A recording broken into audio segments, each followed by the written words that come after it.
এই দর্শক, আসসালামু আলাইকুম। তো গল্পতে যাওয়ার আগে আপনাদের কাছে একটা অনুরোধ, আপনারা যারা যারা চ্যানেলে নতুন তারা অবশ্যই চ্যানেলটিকে সাবস্ক্রাইব করে দেবেন। আর আপনারা কে কোন জেলা থেকে গল্পটি শুনছেন তা অবশ্যই নিচে কমেন্ট করে জানাবেন। তো চলুন গল্পে চলে যাই।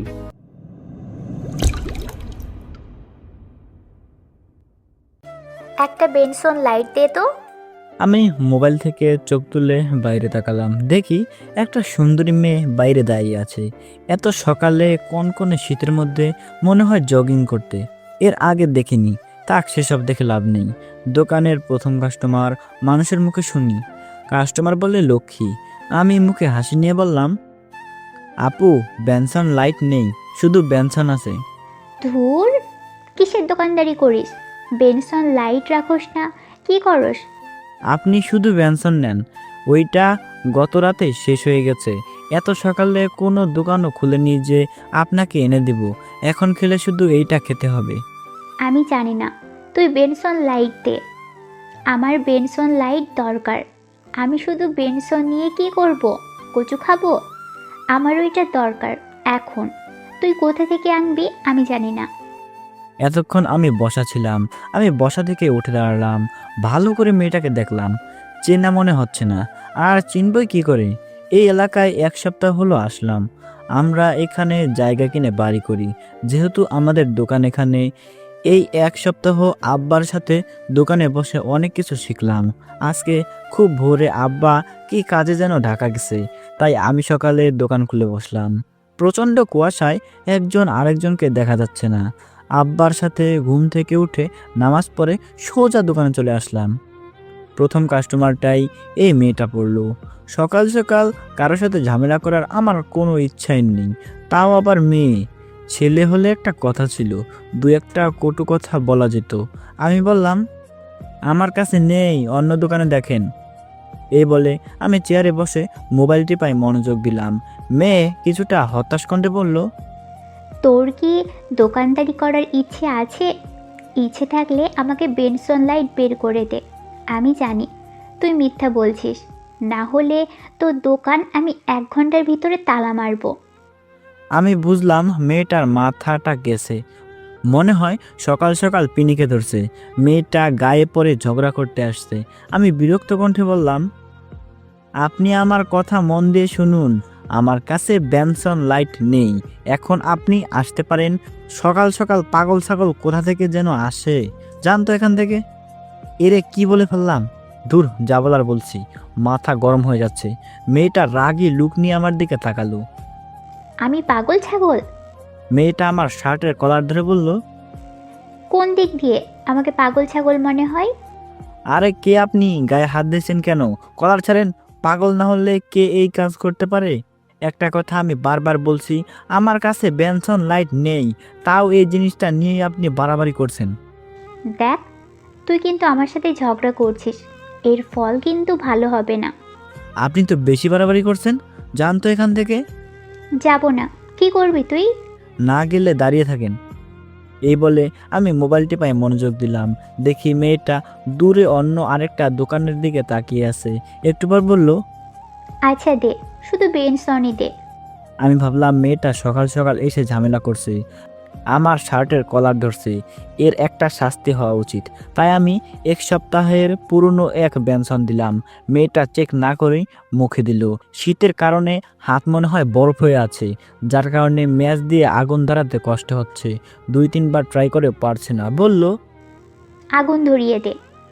আমি মেয়েটার সিগারেটে আগুন ধরিয়ে দিলাম। দেখি সিগারেট টানতে শুরু করলো। ও 2 টান দিয়ে আমার দিকে আর চোখে তাকালো। মনে হয় বুঝে ফেলছে, আর বুঝবেই না কেন। আরেক টান দিয়ে মুখ থেকে থুতু ফেললো, তারপর সিগারেট মাটিতে ফেলে দিল। আমার দিকে রাগী লুক নিয়ে তাকিয়ে বলল, কয়দিন আগের বেনসন এটা? কোনো সমস্যা? সমস্যা না তো কি? তুই আমাকে পুরনো বেনসন দিয়ে বলস কোনো সমস্যা? তুই কি আমাকে বোকা ভেবেছিস? দে, ভালো একটা বেনসন দে। দিব, তাহলে আপনাকে 2টা টাকা দিতে হবে। তোর তো সাহস কম না? তুই আমার কাছে টাকা চাস, আবার পুরনো বেনসন দিয়ে? সকাল সকাল আমার মুখটাই নষ্ট করে দিলি, আবার ওইটা টাকা চাস? আপনি সিগারেট নিয়েছেন তো টাকা দিবেন না? আচ্ছা, তুই কে রে? এখানে যে একটা বুড়ো আঙ্কেল বসে থাকতো, উনি কোথায়? উনি আমাকে কত সম্মান করে। আর তুই কোথা থেকে এসে আমার সাথে ঝামেলা করছিস? দে, সিগারেট দে। না, আগে আপনি টাকা দেন। দে বলছি, না হলে কিন্তু ভালো হবে না। ধুর, রাখেন, আগে টাকা দেন। দেখি মেয়েটা রেগে যাচ্ছে, তাতে আমার কিছু যায় আসে না। এই শীতের মধ্যে মেয়েটা ঘামছে, মনে হয় রাগের কারণে। দাঁড়া, তোকে টাকা দিচ্ছি, একটু পর তুই পেনশন দিবি। আরও কত কি দিবি? বলেই মেয়েটা মোবাইল বের করলো। দেখি আরেকজন লোক আসলো। লোকটিকে আমি চিনি, অনেক সময় দেখি আব্বার সাথে কথা বলে। ওনাকে দেখে আমার একটু জোর বাড়লো। ওনার নাম মাসুদ। মাসুদ ভাই বলল, কি আফিয়া, কোনো সমস্যা? তাহলে মেয়েটির নাম আফিয়া? আঙ্কেল দেখেন না, তারে বলছি বেনসন লাইট দিতে, কিন্তু সে আমাকে শুধু একটা বেনসন দিল, তাও আবার পুরনো। আমি বলছি নতুন একটা দিতে, ওইটাও দিচ্ছে না, আবার টাকা খুঁজে। মেয়েটা যেভাবে বলল মনে হচ্ছে সব দোষ আমার, আর উনি একটা বাচ্চা মেয়ে। যা বলেছে দিয়ে দাও। ইমাদ, তুমি তো আমাকে চেনোই। কিন্তু আঙ্কেল, তোমার যেটা বলেছে সেটা করো। আমি একটা বেনসন দিলাম। মেয়েটা হাতে নিয়ে ভালো করে চেক করলো, পরে আগুন ধরিয়ে টানতে লাগলো। আঙ্কেল, সে মনে হয় নতুন, সেজন্য জানি না আমি কে। সেটাই, এসব নিয়ে আর বাড়াবাড়ি করার দরকার নেই। ও তো তোমার ভাইয়ের মতোই, দুজন সমান বয়সী, তাই ভাই বোনের মতন মিলেমিশে থাকবা, তাই না? কি বলে ইমাদ? আমি ভাবতে লাগলাম মেয়েটার মনে হয় খুব পাওয়ার, না হলে মাসুদ আঙ্কেল এত সম্মান করে কথা বলেছে কেন। যাই হোক, কোনো ঝামেলা করে লাভ নেই, আব্বা শুনলে পরে সমস্যা হবে। আমি বললাম, সেটাই। তাহলে আমি যাই। ইমাদ, যা লাগে দে, ওনার কাছ থেকে কোনো সময় টাকা চাইবি না। জি আঙ্কেল। মাসুদ আঙ্কেল চলে গেল। এদিকে আফিয়ার সিগারেট খাওয়া শেষ। আফিয়া বলল, একটা স্পিড ক্যান দে তো, ঠান্ডা। এই শীতের মধ্যে আপনি ঠান্ডা খাবেন? নর্মাল দেই? আমার স্বাস্থ্য নিয়ে তোকে ভাবতে হবে না, যা বলছি দে। আমি ফ্রিজ থেকে একটা স্পিড দিলাম। মেয়েটা দাঁড়িয়ে দাঁড়িয়ে স্পিডটা খেলো। বলল, কত টাকা হয়েছে? 65 টাকা। 65 টাকা কি করে? আমার হিসেবে 50 টাকা। তুই ওই নষ্ট সিগারেটের দাম চাইছিস? হুম। ওই নষ্ট সিগারেটের দাম আমি তোকে দিব না, আর ওই 50 টাকা আমি তোকে পরে দিয়ে যাব। আমরা তো বাকি দেই না, আপনার টাকা দেওয়া লাগবে না। মনে করেন এইটা আমি আমার পক্ষ থেকে খাওয়ালাম। না, আমি কারোর কাছে ঋণী থাকবো না, তোরে আমি পরে দিয়ে যাব। শুনেন, আমার টাকা লাগবে না, জানতো এখান থেকে। আমার বিরক্ত লাগছে। আচ্ছা, আপনি কি মানসিক প্রতিবন্ধী? এমন কেন করছেন? মনে করেন আপনি আমার দোকানে আসেননি, এখন যান আপনি এখান থেকে। এই কয়েকদিন এলাকায় ছিলাম না বলে শরীরে তেল হয়েছে, আমার মুখের উপর আজ পর্যন্ত কেউ কথা বলেনি। আর তুই কোথা থেকে উড়ে এসে আমার সাথে ঝগড়া করছিস? এর ফল কিন্তু ভালো হবে না। এই বলে রাগে গজগজ করতে করতে চলে গেল। মেয়েটার সাথে ঝগড়া করে এই শীতের মধ্যে শরীর থেকে ঘাম বের হচ্ছে। সকাল সকাল মুডটাই নষ্ট করে দিল। মাথা পুরো গরম হয়ে আছে। এমনিতেই রাতে রিয়ার সাথে ঝগড়া হয়েছে, রাগের কারণে তার সাথে ব্রেকআপ করে তার নাম্বার ব্লক মেরে দিয়েছি। আমিও এই ঠান্ডার মধ্যে একটা স্পিড খাইলাম মাথা ঠান্ডা করার জন্য। আধা ঘন্টা পর মানুষ আসা শুরু করলো। দুপুর পর্যন্ত বেচা কিনা করলাম। ভাবলাম বাড়ি থেকে ফ্রেশ হয়ে লাঞ্চ করে একটু রেস্ট নিয়ে আসি। আমি আস্তে আস্তে দোকানের শাটার ফেলে বাড়ির উদ্দেশ্যে রওনা দিলাম। 1 কিলো দূরে আমাদের বাসা। দুপুর টাইমে কোনো রিক্সা দেখা যাচ্ছে না। ভাবলাম হাঁটা ধরি। হাঁটতে লাগলাম। বাড়িতে যাওয়ার রাস্তায় একটা পার্ক পড়ে যায়, যেটা জনসাধারণের জন্য উন্মুক্ত। দেখি সকালের মেয়েটা, কি জানি নাম মনে হয়েছে আফিয়া। নামটা কি সুন্দর, কিন্তু মেয়েটা একেবারে বদ। দেখি কয়েকজন ছেলের সাথে আড্ডা দিচ্ছে। আমার সেসব ভেবে লাভ নেই। আমি আমার মতো হেঁটে যাচ্ছি, তার মধ্যে থেকে একটা ছেলে আমাকে ডাক দিল। আমি তাদের সামনে গেলাম। আফিয়া বলল, কোথায় যাস? বাসায়। তুই হয়তো এই এলাকায় নতুন আসছিস, তাই তোকে আজকের মতো ছেড়ে দিলাম। সামনে থেকে বুঝে শুনে কথা বলিস। ওকে। ওই বুড়ো আঙ্কেল কি তোর বাপ লাগে? হুম।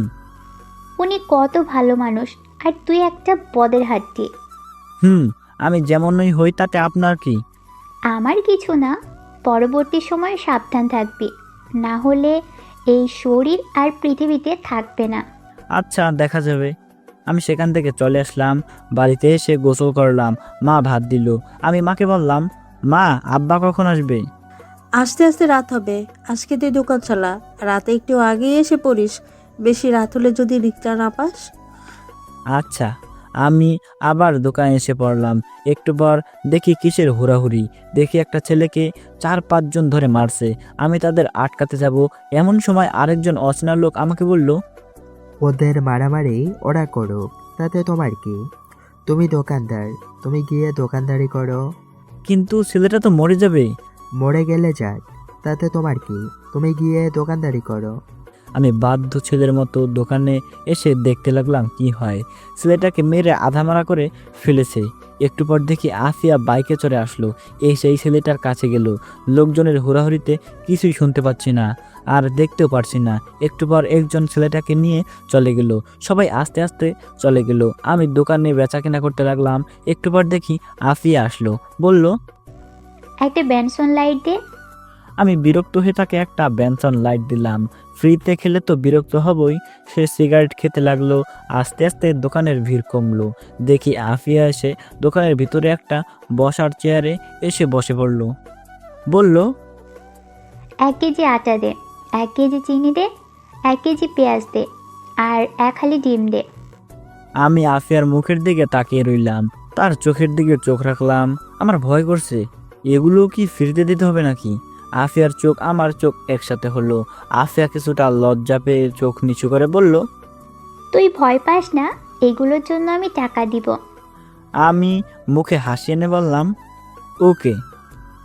আমি আটা মাপা শুরু করলাম। এই ফাঁকে দুজন ছেলে আসলো। এসে আফিয়ার সাথে কথা বলতে লাগলো। সেদিকে আমার কোনো খেয়াল নেই। আমি আটা, পেঁয়াজ, ডিম, চিনি প্যাকেট করে সামনে দিলাম। আফিয়া তাদের সাথে অনেকক্ষণ কথা বলল। পরে দুজন চলে গেল। আফিয়া আমার দিকে তাকিয়ে মুচকি হাসি দিয়ে বলল, এখানে কত টাকা হয়েছে? 200। তুই তো ফ্লেক্সি লোড করস। হুম। এই নাম্বারে 700 টাকার মিনিট আর এমবির প্যাকটা দে। ওকে। আমি দিলাম। আফিয়া বলল, আমার নাম্বারটা সেভ করে রাখ, যদি কোনো সমস্যায় পড়িস সাথে সাথে কল করবি। তার প্রয়োজন নেই। আফিয়া দেখতে অনেক সুন্দরী, দাঁতগুলো উঁচু নিচু, যার কারণে হাসি দিলে অনেক সুন্দরী লাগে। ঠোঁটে লিপস্টিক দেওয়া। নারী হিসাবে দেখলে 100-তে 1 জন, কিন্তু সে থাকে ছেলেদের মতো জিন্সের প্যান্ট শার্ট পরে। শীতের মধ্যে একটা শীতের কাপড়, পায়ে শো জুতা। সে মনে হয় খুব বড় লোক, যার কারণে এত পাওয়ার। সেসব ভেবে লাভ নেই। একজন এসে বলল 10 কেজি আটা দিতে।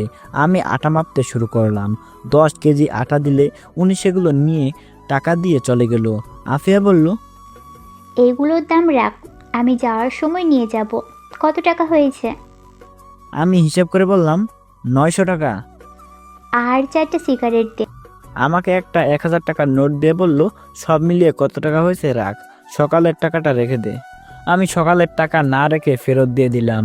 আফিয়া চলে গেল। আমি তার যাওয়ার রাস্তার দিকে তাকিয়ে রইলাম।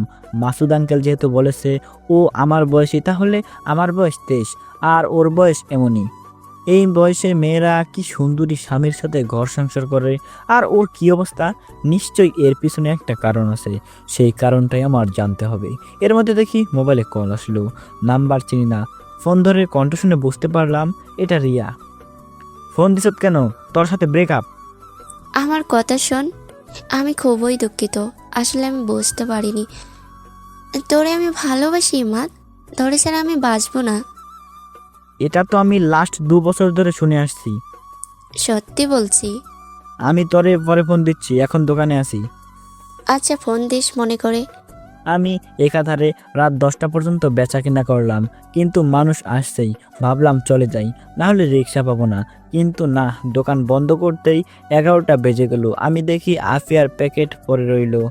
সে এখনো আসেনি। ধুর, না আসলে নাই, এমনিতেই দেরি হয়ে যাচ্ছে। সারাদিনের বেচার টাকা সাথে নিলাম। একা যাওয়া রিস্ক। রিক্সা না পেলে দোকানেই রাত কাটাতে হবে। আশেপাশে তাকিয়ে দেখি কোনো রিক্সা নেই। মা অলরেডি 3বার ফোন দিয়ে ফেলেছে। এমন সময় দেখি আফিয়া কোথা থেকে জানি আসলো দৌড়ে। বলল, দে আমার প্যাকেট দে। আমি প্যাকেট দিয়ে দিলাম। আফিয়া বলল, কোনো রিক্সাই তো দেখছি না, কি করে বাড়ি যাব? আপনার না কত ছেলেপেলে আছে, ওদের বলেন আপনাকে নিয়ে যেতে। এটা বলাতে আফিয়া আমার দিকে তাকালো, কিন্তু কিছু বলল না। দোকানের সামনে অনেকক্ষণ দাঁড়িয়ে রইলাম, কোনো রিক্সায় আসছে না, প্রচুর কুয়াশা পড়ছে। খেয়াল করলাম আফিয়ার শরীরে তেমন শীতের কাপড় নেই, শুধু পাতলা একটা গেঞ্জি শার্টের উপরে। ও যেহেতু শীতে কাঁপছে এটা আমি ভালো করে বুঝতে পারছি। আমার গায়ে একটা লেদার আছে আর একটা শীতের চাদর, ভাবলাম চাদরটা দেই, কিন্তু যেই অ্যাটিটিউড নেয় নাকি সন্দেহ। আর না নিলে আমার কি, শীতে কাঁপছে সে আমার কি। আমি বললাম, প্রচুর শীত পড়ছে, এই চাদরটা নিন। তোর তো সাহস কম না, তুই আমার শরীরের দিকে নজর দিয়েছিস। বুঝতে পারছি এত রাতে কেউ নেই বলে আজ পর্যন্ত আমার দিকে কোনো ছেলে কুনজরে তাকানোর সাহস পায়নি, আর তুই কোথা থেকে উড়ে এসে আমার শরীরের দিকে নজর দিস? তোর এই দু চোখ আমি তুলে নিব। একশ্বাসে কথাগুলো বলল। আমি এমন কথা শুনে অবাক, উপকার করতে চাইলাম আর উল্টা বাঁশ দিয়ে দিল। ধুর, এমন মেয়ের সাথে কথা বললে মুখ নষ্ট, জাহান্নামে যাক, তাতে আমার কি। মা আবার কল দিল। পরিবারের একমাত্র ছেলে আমি, ছোট বোন আছে বিবাহিত, এখন বাড়িতে মা একা। মা বলল, আজকে আসবি নাকি? আসবো তো, কিন্তু কোনো গাড়ি পাচ্ছি না। আব্বা বাড়িতে আসলে বলো একটু আগাইতে। তোর আব্বা এখনো আসেনি, রাস্তায় আছে। কি করব এখন? তুই আস্তে আস্তে হাঁট, আমি আগাইতেছি। আচ্ছা। আমি হাঁটা ধরলাম। বাড়িতে যাওয়ার রাস্তা সোজা, চারপাশে বাড়িঘর আছে, জায়গায় জায়গায় ল্যাম্পপোস্ট। এরপরও কেন জানি ভয় করে, এলাকাটা নির্জন। খেয়াল করলাম আমার পিছনে আফিয়া হাঁটছে, মনে হয় কোনো উপায় না পেয়ে আমার পিছনে হাঁটা ধরছে। আমি দাঁড়িয়ে গেলাম, তার দিকে এগিয়ে গেলাম। আফিয়া বলল, আমার দিকে আসবি না, এর ফল কিন্তু ভালো হবে না। ভুলে যাস না, রাতের পর কিন্তু সকাল আসে। আমার শরীর যদি টাচ করিস তাহলে সকালের ভোরের আলো দেখতে পারবি না। আমি তার কথায় কান না দিয়ে তার সামনে গেলাম। শীতে কাঁপছে আর ভয়েও। আমি চাদরটা তার শরীরে পেঁচিয়ে দিলাম। ও তখন চোখ বন্ধ করে ফেলছে, বোধহয় ভাবছে আমি অন্য কিছু করব। বললাম, সবসময় অ্যাটিটিউড দেখানো ঠিক না, চাদরটা ভালো করে গায়ে দিন, ভালো লাগবে। আর পিছন পিছন না হেঁটে পাশাপাশি হাঁটুন। এই বলে আমি হাঁটা ধরলাম। একটু পর দেখি আফিয়া আমার পাশাপাশি হাঁটছে, চাদরটা শরীরে ভালো করে গায়ে দিল। হাঁটতে হাঁটতে অনেকটুকু চলে আসলাম। কোথা থেকে যেন এক কুকুর ঘিউ ঘিউ করে উঠলো। আফিয়া ভয়ে আমার শরীরের উপরে পড়লো। আমি তাকে ধরে ফেললাম। আফিয়া আমাকে ধরে রীতিমতো ভয়ে কাঁপছে। আমি বললাম, ভয়ের কিছু নেই, এটা কুকুর ছিল। আমি ভয় পাচ্ছি না। আপনি ভয় পাবেন কেন? আপনি তো অনেক সাহসী। এখন হাঁটেন। আমরা আবার হাঁটতে শুরু করলাম। আফিয়া বলল, বামের গলির একটু সামনেই আমার বাসা। আমি তাকিয়ে দেখি অন্ধকার এক গলি, কিছুই দেখা যাচ্ছে না। যদি এদিকে যাই, আফিয়া যদি আমার টাকা পয়সা সব কিছু রেখে দেয়, আমি ওইদিকে যাচ্ছি না। সে গিয়ে মরুক, তাতে আমার কিছু যায় আসে না। আবার মনে চাচ্ছে এগিয়ে দিয়ে আসি, মানবতার খাতিরে এইটুকু সাহায্য করাই যায়। আবার গেলে যদি টাকা পয়সা রেখে দেয়, কি করব মাথা কাজ করছে না। আমি যাচ্ছি না। আফিয়া বলল, এইটুকু রাস্তা এগিয়ে দে না, আমার সত্যিই খুব ভয় করছে। আমি আফিয়ার মুখের দিকে তাকালাম, দেখি সে সত্যি খুব ভয় আছে, মনে হয় করুণার দৃষ্টিতে বলছে। আমি ভাবলাম, যাই এগিয়ে দিয়ে আসি। ওকে চলুন। আমি আফিয়ার পাশাপাশি হাঁটতে লাগলাম।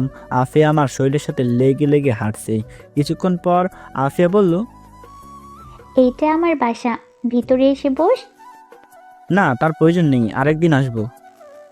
ধন্যবাদ তোকে, এই নে তোর চাদর। ওকে। আমি চাদর নিয়ে হাঁটা ধরলাম। তাড়াতাড়ি গলি থেকে বের হলাম, তারপর বাড়ির দিকে হাঁটা ধরলাম। আরও অনেকটুকু পথ বাকি।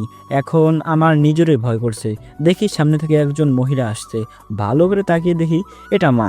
মাকে দেখে যেন আমার আত্মাটায় শান্তি পেল। আমি আর মা একসাথে হাঁটতে লাগলাম।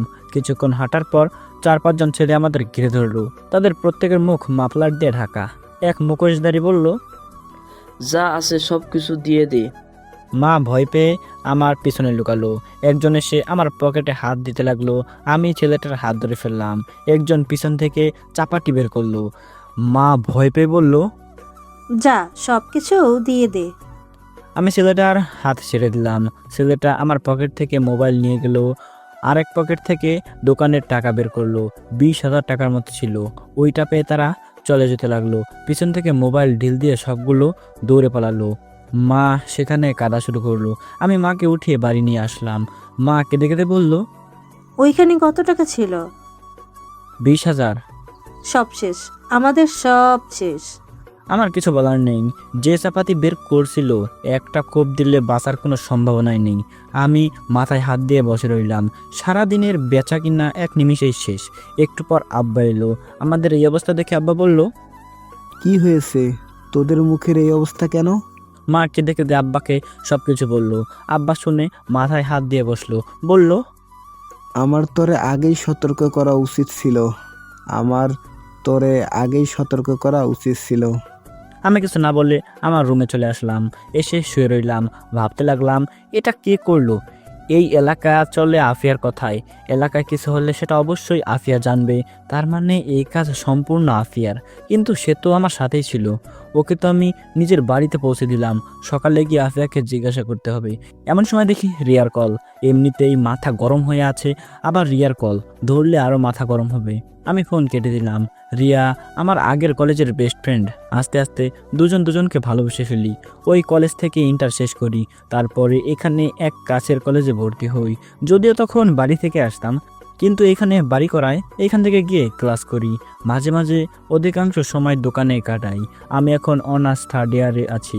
যখন রিয়া শুনেছে আমি এখানে চলে আসছি, তখন রিয়া আমাকে দোষারোপ করছে। ও বলে কিনা আমি তাকে ব্যবহার করছি, অথচ আজ পর্যন্ত আমি রিয়ার হাত ধরার সাহস পাইনি। মারে রিয়ার কথা বলছিলাম, কিন্তু মা তেমন গুরুত্ব দেয়নি। এর দ্বারা বোঝা যায় এসব আরও পরে হবে। একে তো এই এলাকাটা একদম নির্জন, মানুষগুলো কেমন যেন। খেয়াল করলাম কেউ কারোর সাথে প্রয়োজন ব্যতীত কথা বলে না। দোকানটা এক চৌরাস্তার মোড়ে পড়েছে। আরও 1-2টা দোকান আছে, তার মধ্যে থেকে আমাদের দোকানটায় বেশি বেচা কিনা হয়, কারণ আমাদের দোকানটা অনেক পুরাতন। দাদির মুখ থেকে শুনেছিলাম আব্বা প্রথমে এই দোকানের কর্মচারী ছিল। দোকানের মালিকের একমাত্র মেয়ে ছিল আমার মা, কিন্তু আমার নানা অকালে মৃত্যুবরণ করেন। মারা যাওয়ার আগে আব্বাকে এই দোকান আর আমার মাকে দিয়ে যায়। পরে আব্বা মাকে বিয়ে করে বাড়িতে নিয়ে আসে। এত বছর নানার বাড়ি খালি পড়েছিল। দাদি মারা যাওয়ার পর আব্বা আর নানার বাড়ি আবার নতুন করে করে, এবং আমরা এই জায়গায় চলে আসি। রাতে আর ঘুমাতে পারিনি। সকালে গেলাম আফিয়ার বাড়িতে, গিয়ে দরজায় টোকা দিলাম। কিছুক্ষণ পর আফিয়া দরজা খুললো। আফিয়া আমাকে দেখে অবাক হয়ে জিজ্ঞাসা করলো, এত সকালে তুই? আফিয়া এই শীতের মধ্যে একটা হাতাকাটা গেঞ্জি পরা আর পাতলা একটা প্লাজো পরা, চুলগুলো উস্কো খুস্কো হয়ে আছে। আমাকে দেখে তাড়াতাড়ি ওড়না দিল গলায়। পায়ের দিকে তাকাতেই আমার সারা শরীর শিরশির করে উঠল। পায়ের নখগুলো নেল পলিশ দেওয়া। আমি বললাম, আমার টাকা ফেরত দেন। কিসের টাকা? গত রাতে যে ছিনতাই করেছেন ওই টাকা। আফিয়া যেন আসমান থেকে পড়লো, বলল, আমি কি করে তোর টাকা ছিনতাই করতে পারি? তুই তো আমাকে এখানে দিয়ে গেলি, আমি কেন তোর টাকা নিতে যাব? এলাকায় কিছু হলে সব কিছুই আপনি জানেন, আপনি সব সমাধান করেন। আমার 20,000 টাকা ছিনতাই হয়েছে গত রাতে আপনাকে বাড়ি দিয়ে যাওয়ার সময়। এখন আপনি বলছেন আপনি কিছুই জানেন না? আজ পর্যন্ত আমাকে এই অপবাদ দেওয়ায় কেউ সাহস পায়নি। আমার সাথে কথা বলতে এলে 10 বার ভেবে নাই। একটা ফোন দিলে তুই আমার ঘর থেকে জীবিত বের হতে পারবি না। গত রাতে একটু উপকার করেছিস বলে এই ভেবে নিস না আমি তোকে হেল্প করব। গত রাতে উপকার করেছিস বলে এখনও তোকে কিছু বলিনি। চুপচাপ এখান থেকে চলে যা। যাবই তো, আমি কি এখানে থাকবো নাকি? মনে রাখেন, এই টাকা নিয়ে আপনারা শান্তিমতো মরতেও পারবেন না। তোর নাম জানি কি? মোহাম্মদ ইমাদ। ইমাদ, তোরে লাস্ট ওয়ার্নিং দিচ্ছি, আর একটা কথা না বলে এখান থেকে চলে যা। আমি তার বাসা থেকে চলে আসলাম। খেয়াল করলাম ও বাসায় শুধু ও একা, তার কি মা বাবা কেউ নাই। আমি নিশ্চিত টাকাটা সে নিচ্ছে। আমি মুখটা কালো করে সেখান থেকে চলে আসলাম। বাড়িতে এসে নাস্তা করে গিয়ে দোকান খুললাম। আব্বা গতকাল সারা দিন অনেক কাজে ব্যস্ত ছিল। পরে আবার রাতে এই খবর শুনে আব্বার অবস্থা ভালো না, তাই আমাকে বলছে দোকান খুলতে, বোনটারে বলছে বাড়িতে আসতে। আমি দুপুর পর্যন্ত দোকানে বসে বাড়িতে আসলাম। আব্বা গিয়ে দোকান খুললো। আমি বিকালের দিকে দোকানে গেলাম। সন্ধ্যার কিছুক্ষণ পর আব্বা বাড়িতে চলে গেল। আমাকে বলল আগে বাড়িতে চলে যেতে। আমি 9টা পর্যন্ত দোকানে বসে আস্তে আস্তে দোকান গোছাইতে শুরু করলাম। কেন জানি মনে হলো রিয়াকে কল দেই। আমি কল দিলাম, কল ধরলো। কেমন আছো? ভালো, তুমি? কি বলবা বলো। আমার ভালো লাগে না কিছু, আমি তোর বাড়িতে চলে আসব। পাগল নাকি? এখানে আসলে কি লাভ হবে? আমি কিছু জানি না, আমি আসতেছি। দেখ, পাগলামি করিস না। এইখানের জায়গাটা ভালো না, এখানে আসিস না। আসবো নাতে কি করব? অলরেডি আমাকে দেখতে আসছে, আমি এখানে কোনোভাবেই থাকবো না। এখন আমি কি করবো? মারে তোর কথা বলছিলাম, কিন্তু মা কোনো পাত্তাই দিচ্ছে না। বলছে এখন এগুলো কিচ্ছু হবে না, আরও পরে। পরে পরে করতে করতে তো আমার বিয়ে হয়ে যাবে। তুই কি আমাকে সত্যি ভালোবাসোস? দেখি আপিয়া দোকানে এসে দাঁড়ালো। ভালোবাসি। তাহলে তোর ভিতরে কোনো ফিল নাই কেন? আমি যে তোর জীবন থেকে চলে যাচ্ছি সেটা তোর খেয়াল আছে? আছে। তাহলে আগামীকালের মধ্যে কিছু একটা কর। আচ্ছা দেখি। আমি ফোন কেটে আফিয়াকে বললাম, আপনি আমার দোকানে আইসেন না, আপনাকে দেখলে আমার রাগ ওঠে। তুই বেশি বেড়ে গিয়েছিস। তোরে কিছু উত্তম মাধ্যম না দিলে শান্ত হবি না। দাঁড়া, এখনই ফোন করছি। চুরের মুখের বড় গলা। কি? তুই আবার বল। তোর সাহস এত বেড়ে গেছে? ফোন দিব? দেখেন, আমি কাউকে ভয় পাই না। এখন আপনার যেটা মন চায় করেন, আর নেক্সট টাইম আমার দোকানের আশেপাশে আসবেন না। ওকে, দেখা যাবে। আমি দোকান বন্ধ করে রিক্সা দিয়ে বাড়ি চলে আসলাম। পরদিন খুব সকালে গিয়ে দোকান খুললাম। সকালে আবার দেখি আফিয়া আসলো। মেজাজটাই খারাপ হয়ে গেল। আফিয়া এসে বলল, একটা সিগারেট দে। কি বেহা মেরে বাবা, লজ্জা শরম বলতে কিছুই নেই। বললাম আস্তে আস্তে কথাগুলো। আফিয়া দেখি শুনেও না শোনার ভান করছে। আফিয়া ঠোঁটে গাঢ় লিপস্টিক দেওয়া। এত সকালে আফিয়া কোথায় যায়? জগিং করতে? কিন্তু সে তো অত মোটাও না। যেখানে মন চায় সেখানে যাক। আমি আফিয়ার মুখের দিকে তাকালাম এবং তার চোখে চোখ রাখলাম। সে আমার চোখে চোখ রাখলো, কিন্তু সে বেশিক্ষণ আমার চোখে চোখ রাখতে পারলো না। চোখ অন্যদিকে ঘুরিয়ে মুখটা ভেঙচি কেটে বলল, সিগারেট দিবি নাকি যাব? এই নেন। আফিয়া সিগারেট ধরিয়ে দোকানের ভিতরে বসলো। আমি সিগারেটের ধোঁয়ায় নাকে মুখে মাফলার দিয়ে ঢেকে ফেললাম। আমার অবস্থা দেখে মুখে একটা ভেঙচি কাটলো। আমি বললাম, আচ্ছা কে টাকা নিয়েছে বের করতে পারবেন? বের করতাম, কিন্তু তুই সে সরাসরি আমাকে দোষারোপ করেছিস। ও, তুই সেই টাকার আশা ছেড়ে দে। কেন? এই টাকা যদি জানতে পারি কে নিয়েছে তাহলে আমি সরাসরি থানায় মামলা করব। এই এলাকায় কোনো পুলিশের পাওয়ার নেই। এই এলাকা চলে আমার কথাই। আর এলাকার মেম্বার চেয়ারম্যান আমার পায়ের নিচে। তাই নাকি? তোর বিশ্বাস হয় না? না, আমার কাছে আপনি একটা দুর্বল নারী, যার আছে অনেক স্বপ্ন। চুপ। এ বিষয়ে তোকে কে বলেছে কথা বলতে? আচ্ছা আপনাকে একটা প্রশ্ন করি। কর। আপনার মা বাবা নেই? এমন প্রশ্ন করাতে আফিয়ার মুখটা মুহূর্তে কালো হয়ে গেল। মুখে হাসি এনে বলল, না। কিন্তু মুখের হাসিটা কান্নার চেয়ে করুণ দেখালো। পরক্ষণেই খেয়াল করলাম আফিয়ার চোখে পানি। অনেক কষ্টে কান্না আটকাতে চেষ্টা করলো, কিন্তু আটকাতে পারলো না। চোখ দিয়ে অঝরে পানি পড়ছে। আমি তাড়াতাড়ি টিস্যু দিলাম। আফিয়া চোখ মুছলো, বলল, ধুর, শুধু শুধুই চোখে পানি চলে আসলো। আচ্ছা যাই হোক, আজকে দুপুরে তো দাওয়াত আমার বাড়ি। কি? আমাকে? কেন? এমনি। এটা ভালো লক্ষণ নয়, এটা ভালো লক্ষণ নয়। আমি যাচ্ছি না। ওকে, তোর ইচ্ছে। আরও অনেক ছেলে পিলে আসবে, তাই তোকেও বললাম। আচ্ছা, আব্বারে পাঠিয়ে দিব। ওকে, আচ্ছা আমি যাই এখন। আপনাকে কে বলেছে এখানে বসতে? আফিয়া মুখটা ভেঙচি দিয়ে চলে গেল। আমি ভাবলাম টাকা তো দিল না, পরে রেখে দেব। আফিয়ার বুকে অনেক জমানো কষ্ট লুকিয়ে আছে। সেসব দেখে আমার কি, ও একটা বখাটে মেয়ে। কত ছেলের সাথে শুয়েছে কে জানে। যত সব ফালতু মেয়ে। পরক্ষণেই রিয়ার কথা মনে পড়লো। আজকেই মার সাথে কথা বলতেই হবে। রিয়াকে আমি হারাতে পারবো না। ওকে আমি সত্যি অনেক ভালোবাসি। এখন মার সাথে কথা বলে আজকেই একটা সিদ্ধান্ত নিতে হবে। কিছুক্ষণ পর আব্বা আসলো। আমি বাড়িতে চলে আসতে লাগলাম। ওই পার্কের একটা বেঞ্চে গিয়ে বসলাম। রিয়াকে কল করলাম। দ্বিতীয়বার ট্রাই করলে ফোন ধরলো। এতক্ষণ লাগে ফোন ধরতে? রান্নাঘরে ছিলাম। কি রান্না করছো? আমি মাঝে মাঝে রাগের কারণে রিয়াকে তুই করে বলি, রিয়াও আমাকে তুই করে বলে, কিন্তু অধিকাংশ সময় আমরা তুমি করে কথা বলি। ভর্তা খাবা? হুম। তাড়াতাড়ি আমাকে নিয়ে যা, তোমাকে সারা জীবন আদর করে ভর্তা খাওয়াবো। সেটাই করব। তোমার মারে বলছো? কি বলছে? এখনো বলিনি। যদি তোমার মা না করে? কিছু তো একটা করব, তুমি কোনো টেনশন করো না। ওকে। এখন ভিডিও কল দাও, তোমাকে দেখতে ইচ্ছে করছে।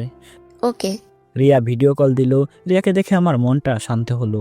আমি বললাম, এক কাজ করো, আজকে সেজেগুজে ভিডিও কল দাও। না, কেন? আমাকে নিয়ে যাও, পরে তুমি যতবার বলবে ততবার সাজবো। আচ্ছা। ফোন রাখি, মা আসছে। এই বলে রিয়া ফোন রেখে দিল। দেখি কুয়াশা কেটে যাচ্ছে, সূর্য কুয়াশার পাহাড় ভেঙে একটু একটু উকি দিচ্ছে। সকালের রৌদ্র এসে আমার শরীরে পড়লো। শরীরের মধ্যে এক অসাধারণ অনুভূতি কাজ করলো। মন চাচ্ছে না এখান থেকে উঠে যেতে। দেখি আপিয়া পার্কের ভিতরে ঢুকলো। তারে দেখেই মুডটা অফ হয়ে গেল। ও কি সারাদিন পুরো এলাকা ঘুরে বেড়ায়? আমাকে দেখে আমার এখানে আসলো, বলল, কি মিস্টার দোকানদার, এখানে কি? কিছু না, এমনি মিষ্টি রোদ মিস করতে পারি, তাই চলে আসলাম। ভালো। আচ্ছা, আপনি তো অতটা মোটা না, কিসের জগিং করেন আপনি? সকালে আমি ঘুমোতে পারি না, তাই বাইরে বের হই। সকালে ঠান্ডা ফ্রেশ বাতাস আমি কোনোভাবেই মিস করতে পারি না। এটা ভালো। যেদিন আমি মিস করি দিনটা এতই খারাপ যায় তা বলে বোঝাতে পারবো না। এই অভ্যাসটা আমার আব্বার ছিল, প্রতিদিন সকালে আমাকে সাথে নিয়ে বের হতো, তাই ছোটবেলা থেকেই আমার এটা অভ্যেস। ভালো, ফ্রেশ বাতাস নেন, আমি যাই। এই বলে আমি উঠে চলে আসলাম। এসে নাস্তা করলাম। নাস্তা করে ভাবলাম, যাই, মার সাথে রিয়ার ব্যাপারে আলোচনা করা যাক। মারে রাজি করাতে পারলেই হবে। আমি মার ঘরে গিয়ে টোকা দিলাম। মা বলল ভিতরে আসতে। মা বলল, কি হয়েছে? একটা কথা ছিল। বল। এটা রিয়ার ব্যাপারে। কোন রিয়ার ব্যাপারে? তোমারে বলছিলাম না, একটা মেয়ের ব্যাপারে। আমার ক্লাসমেট ছিল রিয়া। মা, তার বাড়িতে একটু কথা বলে দেখবা? কিসের জন্য? মেয়েটাকে বাড়ি থেকে বিয়ের জন্য চাপ দিচ্ছে, কিন্তু ও আমাকে চায়। এখন কি বলবো? ও তোকে চায় তো আমি কি করব? এসব প্রেম ভালোবাসা আমি এক বিন্দু পরিমাণ বিশ্বাস করি না। এগুলো সেকেন্ডের ব্যাপার, এই আছে এই নেই। আর সে আবেগের ঠেলায় বলছে তোকে ভালোবাসে, তোর থেকে ভালো কোনো ছেলে পাক, এক মুহূর্তও লাগবে না তোকে ভুলতে। আমার দায়িত্ব আমি পালন করি। ওকে আমি ভালোবাসি মা, এখন আমি তাকে চাই। কোন মুখে এই কথা বলিস? হ্যাঁ, তুই মাত্র পড়াশোনা করিস, চাকরি হোক পরে চিন্তা ভাবনা করবো নে। যেই একটা দোকান আছে ওইটার কোনো নিশ্চয়তা নেই, কোনো সময় জানি কি হয়ে যায়। দেখছিস না ওই দিন টাকাটা কিভাবে কেড়ে নিয়েছে? আজ যদি দোকান এভাবে কেড়ে নেয় তখন কি করবি? পরে তো পথে বসতে হবে। তোর বাবার পাপে ধরেছিল এই জায়গায় দোকান চালিয়ে, বাড়ির আশেপাশে যেন জায়গা ছিল না। এই এলাকাটা একদম ভালো না, এই এলাকা ভালো মানুষের জন্য না। কিন্তু মা, কিছু তো একটা করো। ওর বাড়িতে বললে কিছুদিন সময় তো নেওয়া যাক। নিলাম, সময় পরে কি হবে? মেয়ের বয়স কত? 20-22 হবে। পরে চিন্তা করে এখন সময় নিয়ে কি ঠিক হবে? পরে কি হবে কেউ জানে না। শুধু শুধু মেয়েটাকে বসিয়ে লাভ আছে? তুই তোর মতো থাক, ও ওর মতো থাক। কোন মুখে তুমি এই কথা বললা? আজ যদি আব্বা তোমাকে এই কথা বললে তুমি নিতে পারবে? তুমি কিছু একটা করো, আমি তাকে চাই। ও আমার মুখের দিকে তাকিয়ে আছে। এখন আমার টেনশন দিস না, কিছুদিন পর ফাতিমার ডেলিভারি। ফাতেমা আমার ছোট বোনের নাম। কিন্তু মা, আমি কোন মুখে মেয়ের বাড়িতে কথা বলবো? আমাদের কিছু আছে? না আছে জায়গা সম্পত্তি, না আছে ভালো বাড়ি। কোনো মতে দিন চলছে, এর মাঝে তুই কি করে এই কথা বলতে পারোস? টাইম নাও, রিয়া রাজি আছে। আমাদের টাইম দেওয়ার জন্য ওরা বসে আছে না? অন্তত বলে তো দেখতে আচ্ছা পারি। দেখি তোর আব্বারে পাঠাইতে পারে কিনা। আচ্ছা। এই বলে আমি চলে আসলাম। আমি হাড়ে হাড়ে বুঝতে পারছি মার বিন্দু পরিমাণ ইচ্ছা নেই। আমি রিয়াকে কি করে বলবো? যেদিন আব্বা যাবে ওই দিন রিয়াকে বলবো। রাতে দেখি রিয়া সেজেগুজে ছবি পাঠালো। আমি তখন দোকানে। আমি ফোন দিলাম, কিন্তু মেসেজ দিয়ে বলল ফোন না দিতে। পরক্ষণেই অফলাইনে চলে গেল। 3 দিন পর ডেট ঠিক হলো, আব্বা যাবে তাদের বাড়িতে। আশ্চর্যের বিষয় হলো 3 দিনে একবারও রিয়াকে ফোনে পেলাম না, অনলাইনে আসলো না। অবশেষে রিয়ার মার মোবাইলে কল দিলাম। তখন রিয়া কল ধরলো। কণ্ঠ চিনে বুঝতে পারলাম। আমি বললাম, তোমারে তো কল দিয়ে পাই না। আমার মোবাইল মা নিয়ে গেছে, মার বাটন মোবাইল আমার কাছে। আজকে আব্বা যাচ্ছে তোমাদের বাড়িতে। কিন্তু কিন্তু কি? আমাকে এসে দেখে গেছে এক সম্বন্ধ, এমনকি বিয়ের তারিখ ঠিক করে গেছে। কি বলো? তুমি বলো না আমার কথা? বলছি, কিন্তু কেউ আমার কথা কানেই নেয়নি। আচ্ছা, তোমার আব্বা আসুক, আমি তোমার আব্বার সাথে চলে আসবো। না, আমি ফ্যামিলির উপরে যেতে পারবো না। আচ্ছা, তোমার আব্বা আসুক, দেখি কি করতে পারি। আচ্ছা। আমি সারাদিন দোকান থেকে রাতে বাড়িতে গেলাম, দেখি আব্বা বাড়িতে। মার মুখের অবস্থা ভালো না। আমি বললাম, কি হয়েছে? আমি কত করে বলছিলাম, হ্যাঁ, এখন এগুলো প্রয়োজন নেই। তোর আব্বা সেখানে গিয়ে অপমানিত হয়ে আসছে। তাকে বিয়ে করার জন্য সরকারি চাকুরিজীবী ছেলে বসে আছে এবং অলরেডি ডেট তারিখ ঠিক করে ফেলেছে। মেয়েটা আমার সাথে চলে আসতে চাইছিল, কিন্তু আমি অনেক কষ্টে বুঝিয়ে রেখে আইছি। আমি বলার মতো কিছুই খুঁজে পেলাম না। আমি বাইরে বের হয়ে রিয়াকে কল করলাম। রিয়া আমাকে ভিডিও কল দিল। দেখি রিয়া কাঁদছে। রিয়া বলল, আমি তোমাকে ছাড়া থাকতে পারবো না। আমি তোর বাড়িতে চলে আসছি, তোর বাসার ঠিকানা দে। না, এই ভুল করিস না। কেন, তুমি আমাকে চাও না? অবশ্যই চাই। তাহলে এমন কথা বলো কেন? আজ পর্যন্ত তোর হাতটা পর্যন্ত ধরিনি। ভাবছিলাম বিয়ের পর একেবারেই তোর হাত ধরবো, কিন্তু দেখি এখন আর সেটা সম্ভব না। তোর ওই কোনো ইচ্ছে নেই আমাকে পাবার? এ বলে রিয়া শিশুর মতো কাঁদতে লাগলো। অজান্তে আমার চোখ দিয়ে পানি বের হয়ে পড়লো।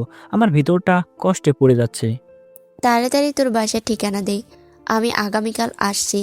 পরে তুই যা করার করিস। আচ্ছা। আমি তোর হাতটা একটিবারের জন্য ধরতে চাই, আমি একটিবারের জন্য তোকে অনুভব করতে চাই। এই বলে রিয়া কাঁদতে লাগলো। আমি বললাম, ঠিকানা টেক্সট করলাম, পার্কের ঠিকানা দিলাম। আর কতক্ষণ পুরনো স্মৃতি মনে করে কিছুক্ষণের কথা বলে ফোনটা কেটে দিলাম। পরের দিন আব্বারে দোকানে রেখে পার্কে গেলাম। গিয়ে রিয়ার জন্য অপেক্ষা করতে লাগলাম। দেখি আপিয়া পার্কে আসলো কয়েকজন ছেলেপেলে নিয়ে। তারা দেখেই মেজাজটা বিগড়ে যায়। তারা দূরের এক বেঞ্চে বসে কথা বলতে লাগলো। এক সময় দেখি আপিয়া একটা ছেলেকে চড় দিল। চড় খেয়ে ছেলেটা মাটিতে পড়ে গেল। আপিয়া ছেলেটিকে আরও কি কি জানি বলল। দেখি রিয়া রিক্সা থেকে নেমে পার্কের ভিতরে প্রবেশ করলো। আমি ইশারা দিলাম, রিয়া আমার কাছে আসলো। এসে আমাকে জড়িয়ে ধরলো, ফুপিয়ে কেঁদে উঠলো।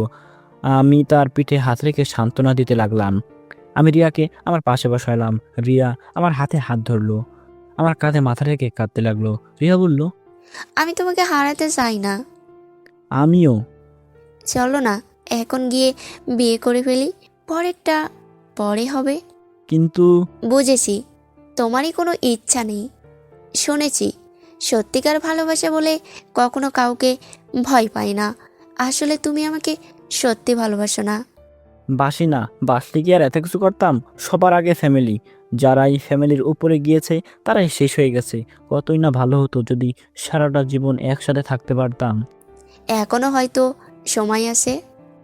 এভাবে আমাকে দূরে থেকে ভালোবেসে যেতে পারবা? হয়তো তোমার এই একটু ভালোবাসা নিয়ে আমি সারাটা জীবন কাটিয়ে দিতে পারবো। কোনো কি উপায় নেই? উপায় আছে, কিন্তু এমনও তো হতে পারে সেটা বেশি দিন স্থায়ী হবে না। তার চেয়ে ভালো না এমন একটা জায়গায় যাওয়া সেখানে আজীবন স্থায়ী হওয়া।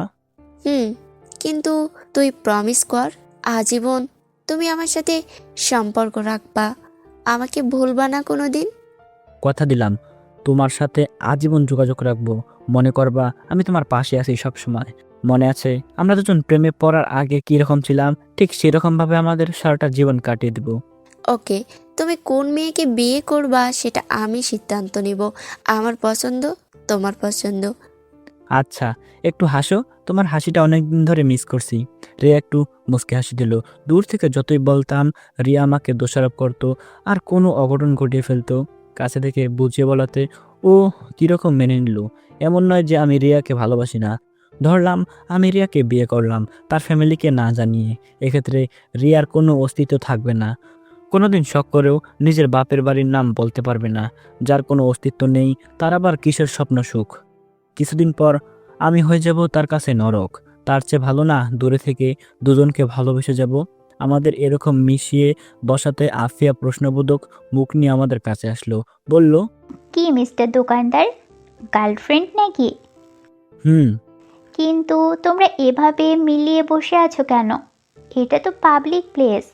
আসলে আপু, কিছুদিন বাদে আমার বিয়ে। দুর্ভাগ্যবশত আমার বিয়েটা ইমাদের সাথে হচ্ছে না। তাই ইমাদকে লাস্ট বিদায় জানাতে এসেছি। ভালো, তোমরা দুইজনে একটু ভিন্ন টাইপের। আপু কীরকম?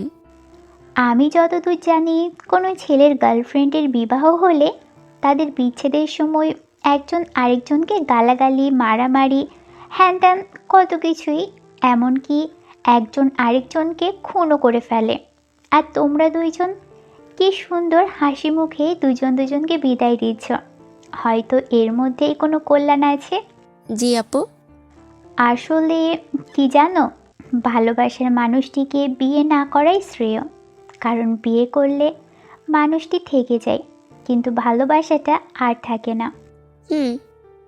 কিন্তু আমি ইমাদকে ভালোবাসি। বিয়ের পর ওকে আমি দূর থেকে ভালোবেসে যাব। সেটাই ভালো, তোমরা থাকো, আমি যাই। আফিয়া চলে গেল। আমি বললাম, চলো মার সাথে দেখা করে যাবে। চলো। আমি রিয়াকে বাসায় এনে মার সাথে পরিচয় করিয়ে দিলাম। কি আজব, মার সাথে সেকেন্ডের মধ্যে মিশুক হয়ে গেল। কি কথা লাগিয়ে দিল। যাওয়ার সময় রিয়া আমার কাছে দোয়া চাইলো, পরে দোকানে নিয়ে আসলাম।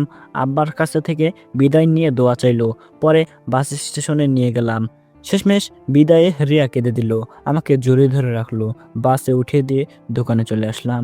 ইচ্ছে করেই রিয়ার বিয়ের তারিখটা জানি নাই, কারণ ওই দিনটা কষ্ট হতো বেশি। এখন মনে হবে রিয়া এখনও আমার জন্য ওয়েট করছে। কষ্ট দূর করার জন্য যতটা সম্ভব রিয়াকে বলে থাকা ভালো। দোকানে আসলে আব্বা বাড়িতে চলে গেল। সন্ধ্যা ছুঁই ছুঁই। সন্ধ্যার সময় দেখি কুয়াশা পড়া শুরু করছে। তাড়াতাড়ি বাড়ি চলে যাই। এভাবে অনেক দিন চলে গেল। বিয়ের 1 সপ্তাহ পর রিয়া তার স্বামীর সাথে আমার পরিচয় করে দিল। তার স্বামীও খুব মিশুক। অল্প কথাতেই দুজন বন্ধুর মতো হয়ে গেলাম। মাঝে মাঝে আমাকে ফোন দিয়ে রিয়া কি পছন্দ করে, কি অপছন্দ করে, এটা সেটা জিজ্ঞাসা করে। মানে তাদের সংসার ভালোই চলছিল। এটা দেখে আমি খুব খুশি, কিন্তু আমার মনের ভিতরে একটা চিনচিন কষ্ট ভারী দেয়। কারণ রিয়াকে নিজের মতো করে পেলাম না। হয়তো রিয়া সেটা আমার চোখে দেখতে পায়। দেখলে আর কি লাভ। ভাবলাম রিয়ার সাথে আর কোনো সম্পর্ক রাখা যাবে না।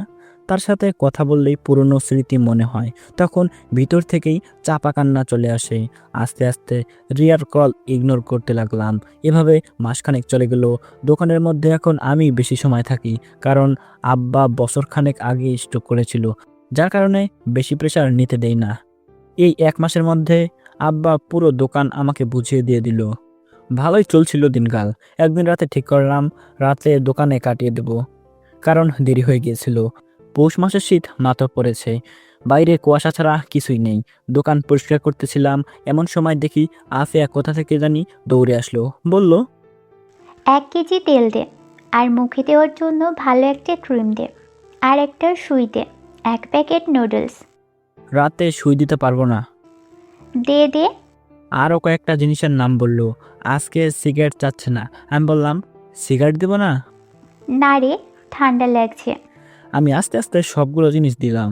বলল, কত টাকা হয়েছে? 950 টাকা। আফিয়া আমাকে একটা 1000 টাকার নোট দিল। টাকাটা হাতে নিয়ে আমি টাকার কোড নাম্বারের দিকে তাকালাম। আমি সব সময় কারো কাছ থেকে বড় টাকার নোট পেলে অথবা দিলে আমি কোড নাম্বারটা দেখে নেই, যাতে উনি অস্বীকার করতে না পারে অথবা জাল বলে ঝামেলায় ফেলতে না পারে। ওই দিন আফিয়া একটা 1000 টাকার নোট দিয়েছিল। ওই দিন আমি কোডটা ভালো করেই দেখেছিলাম, কারণ আফিয়া এমনিতেই তেরা টাইপের মেয়ে। কিন্তু খেয়াল করে রাখলাম ওই দিন যে টাকাটা দিয়েছিল সেই টাকার লাস্টের কোড আর আজকের টাকার লাস্টের কোড এক। ওই দিন টাকা ছিনতাই হয়ে গিয়েছিল। সেই ছিনতাই করা টাকার মধ্যে আফিয়ার দেওয়া ওই টাকাটা ছিল। দুর্ভাগ্যবশত আফিয়া আজকে আমাকে এই টাকাটা এনে দিল। তার মানে ওই দিন ছিনতাইটা আফিয়া করছিল। হয়তো সে করেনি, অন্য কাউকে দিয়ে করেছে। মহান আল্লাহর কি লীলা খেলা। আফিয়া বলল, কি এত দেখছিস? আমাকে বিদায় কর, বাসায় যেতে হবে। বাসায় তো যাবেন, তার আগে আমার কিছু প্রশ্নের উত্তর দিন। তাড়াতাড়ি বল। চেয়ারে বসেন, দরকার হলে আমি এগিয়ে দিয়ে আসবো। আফিয়া চেয়ারে বসলো। আমি বললাম, মনে আছে মাসখানেক আগে বলছিলাম আমার 20,000 টাকার ছিনতাই হয়ে গেছিল? মনে আছে। এর আগের দিন রাতে আপনি আমার কাছ থেকে কিছু টাকার মাল কিনেছিলেন। হুম। আপনি যে 1000 টাকার নোট দিয়েছিলেন ওই টাকাটা ছিনতাই হওয়া টাকার মধ্যে ছিল। কিন্তু আজকে এই 1000 টাকা, ওই দিন আপনার দেওয়া 1000 টাকা, আমি যদি বলি এক, এটা কি আপনি বিশ্বাস করবেন? না, বিশ্বাস করব না। কেন বিশ্বাস করবেন না? ওই দিন আপনার দেওয়া টাকার কোড আজকে এই টাকার কোড সম্পূর্ণ এক। আফিয়া তার চোখগুলো বড় বড় করে তাকালো। আমার এই কথা শুনে আফিয়া হতভম্ব হয়ে গেছে। কি বলবে কিছু বুঝতে পারছে না। তোতলাতে তোতলাতে বলল, আর ওই দিনের টাকার কোড আর আজকের টাকার কোড এক, এটা বললেই আমি বিশ্বাস করব? আপনি বিশ্বাস করতে বাধ্য। প্লিজ আফিয়া, আমার টাকাটা দিয়ে দেন। আমি তোর টাকা নিইনি, ওকে? না, আপনি নিয়েছেন। আমি দিইনি। আপনি নিয়েছেন, না হলে ওই দিনের টাকার কোড আর আজকের টাকার কোড এক কেন? আপনি ছাড়া তো অনেক মানুষ আছে, তাদের কাছে তো টাকাটা যেতে পারতো, আপনার কাছেই কেন? স্বীকার করেন। যা, আমিই নিয়েছি। এখন কি করবি কর, তুই আমার কিছুই করতে পারবি না।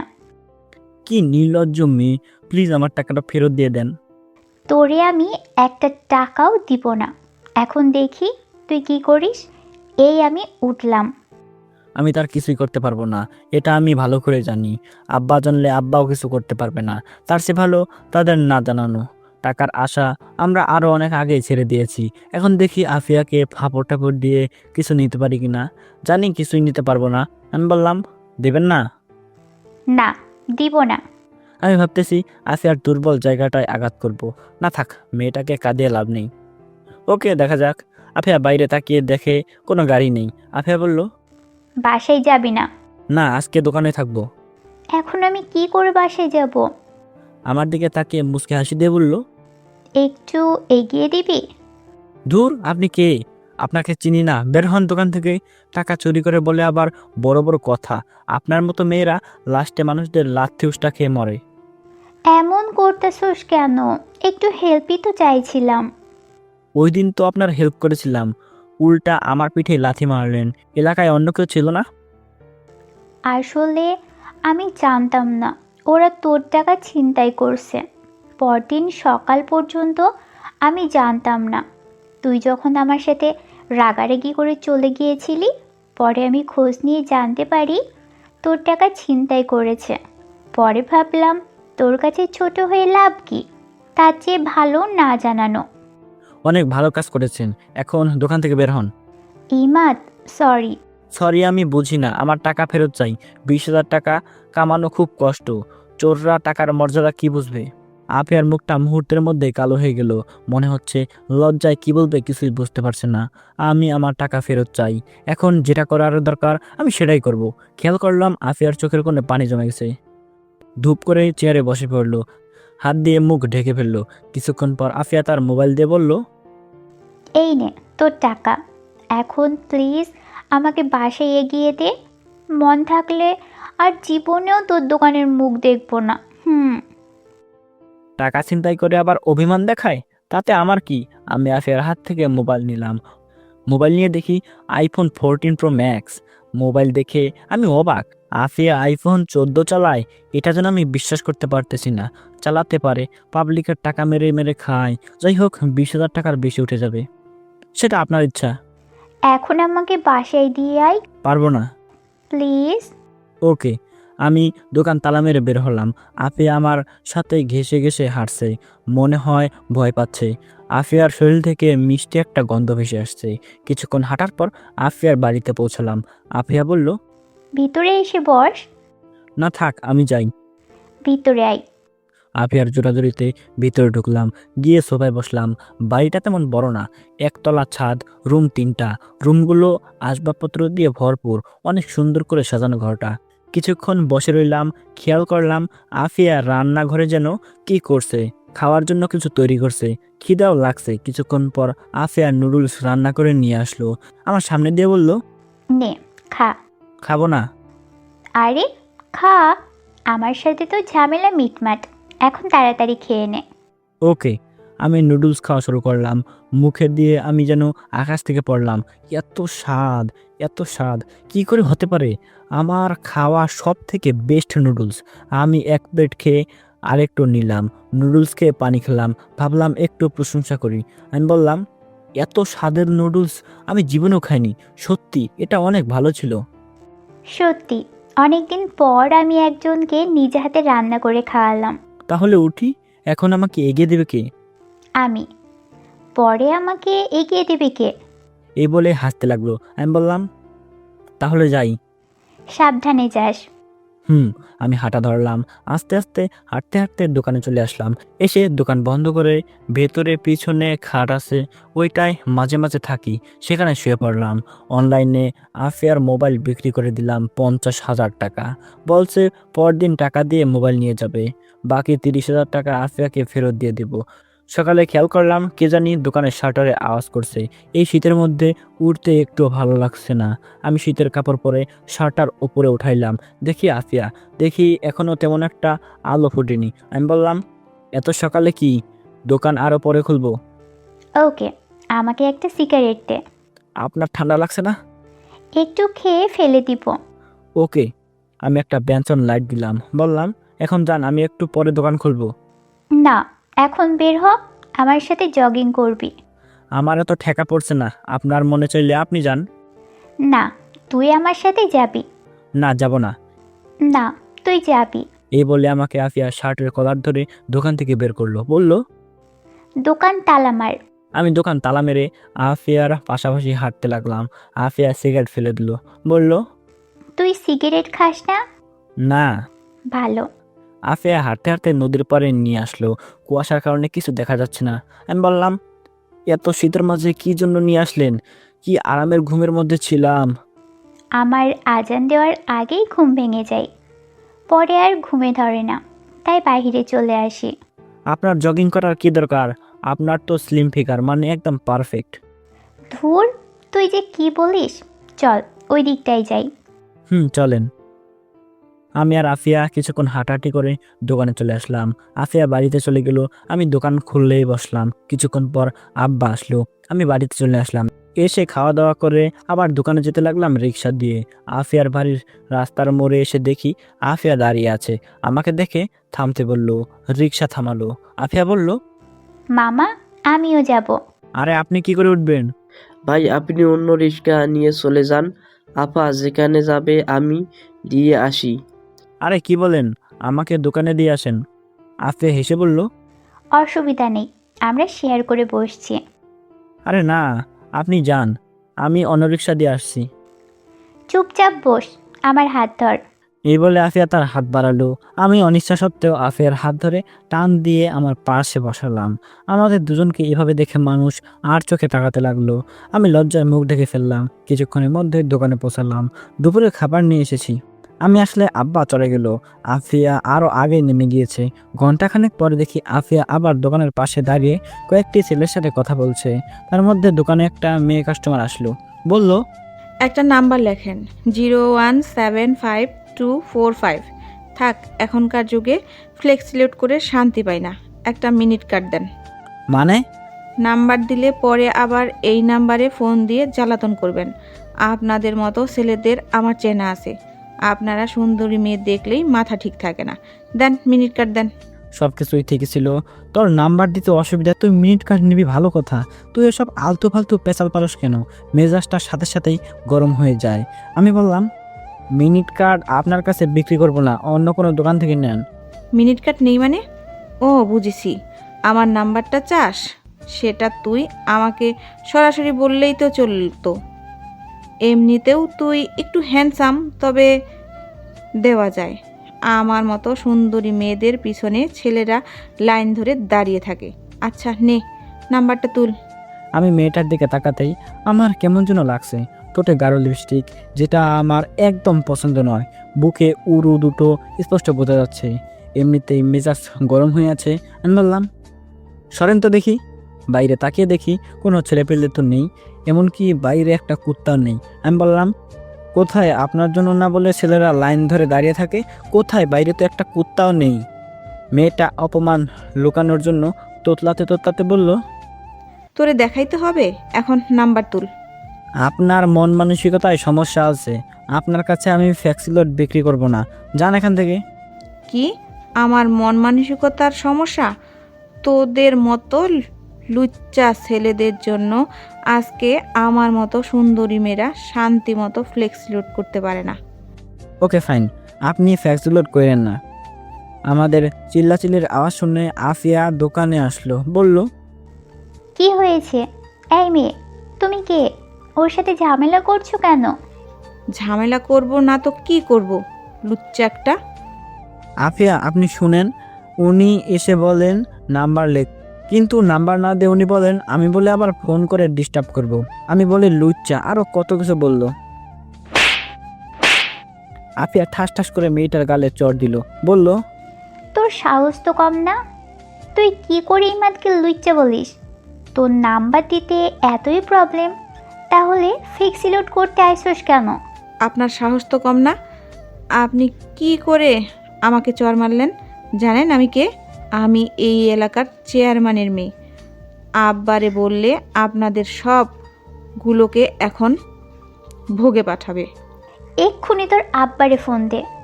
ওই, তোর মোবাইলে তো ব্যালেন্স নেই, দাঁড়া কল দিচ্ছি। এ বলে আফিয়া কাকে যেন কল করলো। ফোন ধরলে বলল, কেমন আছেন আঙ্কেল? আপনার মেয়ের নাম যেন কি?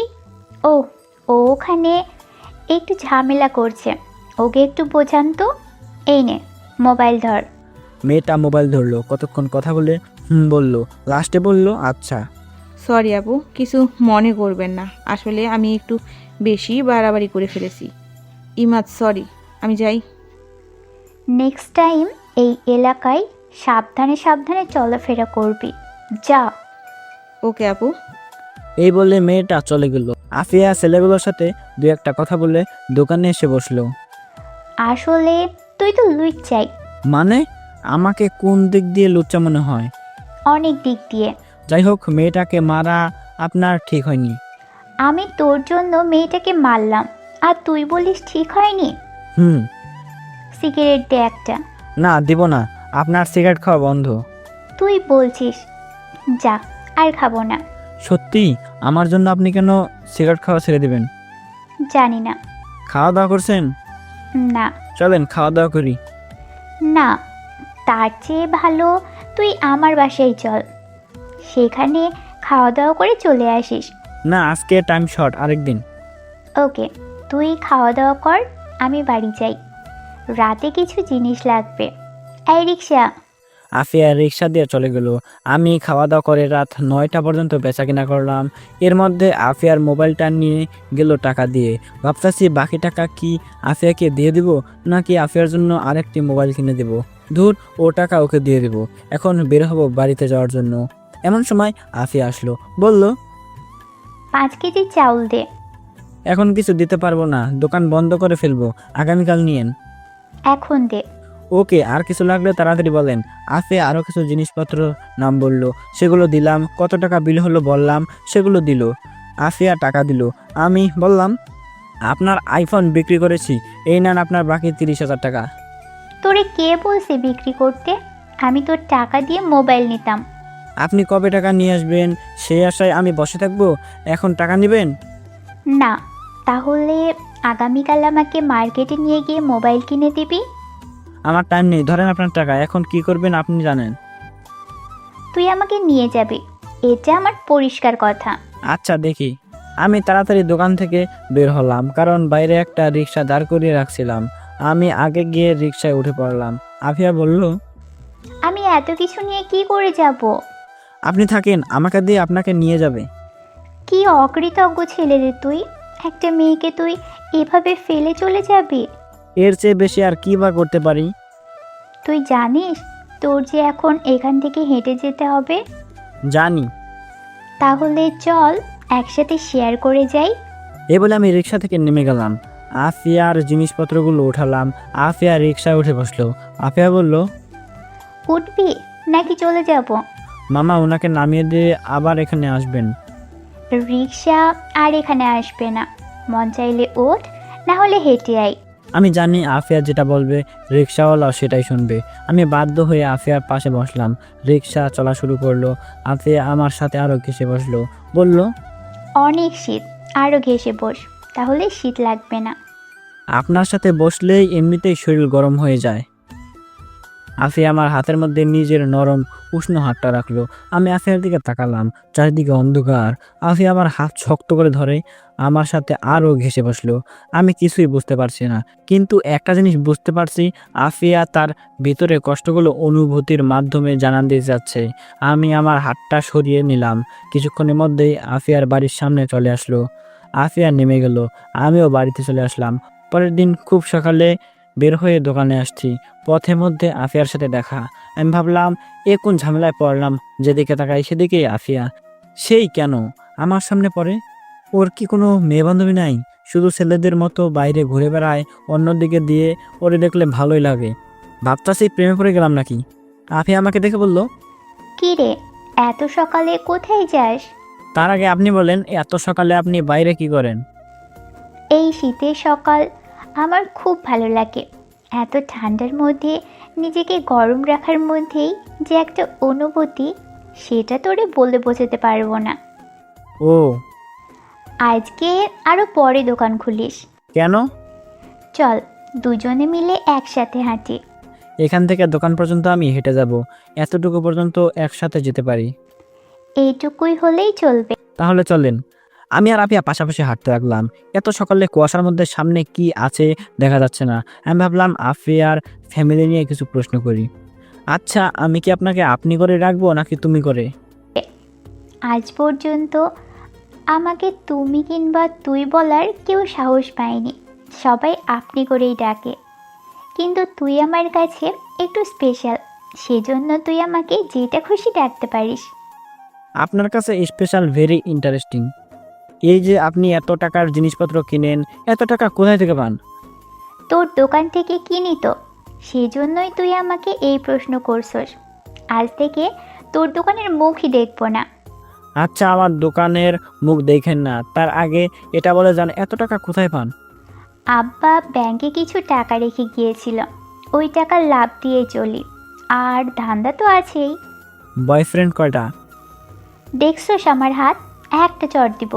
এই শীতের মধ্যে আপনা আপনি গরম হয়ে যাবে। আমরা তো বখাটে মেয়ে, আমাদের সাথে আবার কে প্রেম করবে? হয়তো প্রেমের নামে কিছুদিন নাটক করবে, ইউজ করে ছুঁড়ে ফেলে দিবে। আসলে কি জানিস, যে যতই কথা বলুক, বিয়ে করার সময় সবাই সব থেকে ভালোটাই সিলেক্ট করে। কথাগুলো বলার সময় আফিয়া ইমোশনাল হয়ে পড়ে। তাই বলে কি আপনার বিয়ে করার ইচ্ছা নেই? জানি না। এই মুহূর্তে যদি একজন আপনাকে বিয়ে করার জন্য বলে, তাহলে আপনি কি করবেন? তার কানের নিচে চড় মেরে বিয়ে করার স্বাদ ভুলিয়ে দিব। কেন? এমনি। এত প্রশ্ন করছিস কেন? করবি আমাকে বিয়ে? যত সব ফালতু কথাবার্তা। এখন তুই বল, তোর গার্লফ্রেন্ড কয়টা? একটা ছিল, রিয়া, ওর তো বিয়ে হয়ে গেছে, এখন কোনো গার্লফ্রেন্ড নাই। তোর আবার গার্লফ্রেন্ড না থাকতে পারে? এমনিতেই তুই যে হ্যান্ডসাম, তোরে দেখেই মেয়েরা ক্রাশ খাবে। খাই তো, আপনাকে দেখে আর খেতে পারে না। ওকে, যদি তোর সাথে কোনো মেয়েকে দেখি, মনে করবি তুই মেয়েটাকে জীবন লাস্টবার দেখলি। আমি আফিয়ার কানে কানে গিয়ে বললাম, যদি ওই মেয়েটা তুমি হও। এ বলে আমি জোরে হেঁটে দোকানে চলে আসলাম। পিছনে তাকিয়ে দেখি আফিয়া তখনও সেখানে ঠাই দাঁড়িয়ে আছে। হয়তো এটা নিজের কানে বিশ্বাস করতে পারছে না। আফিয়ার জন্য আমার ভিতরে ভিতরে একটা ফিলিংস কাজ করতো। তার সাথে বেশি চলাফেরা করি সেজন্য, নাকি ও সবসময় আমার চোখের সামনে থাকে সেজন্য, আমি জানি না। কিন্তু ওকে কেন জানি আমার মন চায়। হয়তো আমি তার প্রেমে পড়ে গেছি, কিন্তু একটা বখাটে মেয়ের প্রেমে পড়লাম। বখাটে হয়েছে তো কি হয়েছে, মেয়ে তো। এখন আমার নিজেরই করে নিতে হবে।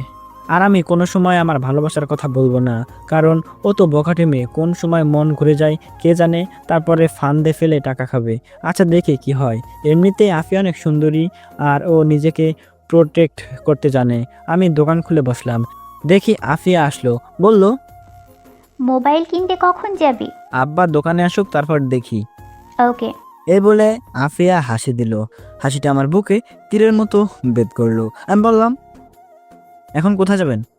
বাসায়। বাসায় থাকবেন, আমি এসে নিয়ে যাব। আচ্ছা। এই বলে আফিয়া চলে গেল। আমি বেচা কেনায় মনোযোগ দিলাম। একটানা 10টা পর্যন্ত বেচা কেনা করলে আব্বা আসলো। আমি বাড়িতে চলে আসলাম। এসে খাওয়া দাওয়া করে রেডি হয়ে আফিয়ার বাসার সামনে গেলাম। গিয়ে দরজায় টোকা দিলাম, একটু পর দরজা খুললো। দরজা খুললে আফিয়ার দিকে তাকিয়ে আমি আর চোখ সরাতে পারছি না। এটা আমি কি দেখছি? দেখি আফিয়া একটা লাল শাড়ি পরছে, চুলগুলো খোলা, টোটাল লিপস্টিক, একেবারে আমার সামনে যেন জ্যান্ত পরি দাঁড়িয়ে আছে। আফিয়া লজ্জা পেয়ে মাথা নিচু করে বলল, কি এভাবে দেখছত? আমরা শুধু একটা মোবাইল কিনতে যাব, এভাবে সাজার কোনো মানে আছে? এমনিই সাজলাম, অনেক দিন ধরে সাজি না। আজকেই কেন? অন্য কোনো দিন সাজতেন। আজকেই। এখন চল যাই। ওকে, মোবাইল কোনো চয়েস নেই, আমি যেটা কিনে দেবো ওইটাই নিতে হবে। আচ্ছা। আফিয়া আর আমি একসাথে হেঁটে রাস্তায় আসলাম। ওইখান থেকে রিক্সা নিয়ে দুজনে একটা রিক্সা উঠলাম, উঠে মার্কেটের উদ্দেশ্যে রওনা দিলাম। মার্কেট যে এলাকায় থাকি এর বাইরে অন্য এলাকায় পড়ছে। মার্কেটে গিয়ে পছন্দ মতো একটা মোবাইল করে আফিয়াকে নিয়ে দিলাম। আফিয়া সেটা সাদরে বরণ করলো। আফিয়া চেষ্টা করলো আমাকে কোনো রেস্টুরেন্টে ঢোকাতে, কিন্তু আমি দোকানদারে কথা বলে কেটে পড়ি। রিক্সা নিয়ে আসছি, দেখি দুই একটা ছেলে আমাদের রিক্সা আটকালো। ছেলেটা বলল, কেমন আছেন আপি আপু? ভালো। তোরা কেমন? আপনি আমাদের দিকে তাকান না, কি করে ভালো থাকবো? কি আপু, নতুন ভাতার নাকি? মানে? কিরে রাতে কত দিস? আমাদের তো টাকা পয়সা আছে, আমাদেরও মনে তো চায় করতে। ইদানিং দেখছি আপি আপু সুন্দরী হচ্ছে। আমি রিক্সা থেকে নেমে একটাকে কষিয়ে চড় দিলাম, আরেকটা আমাকে মারতে আসলো, আমি তাকেও কষিয়ে চড় দিলাম।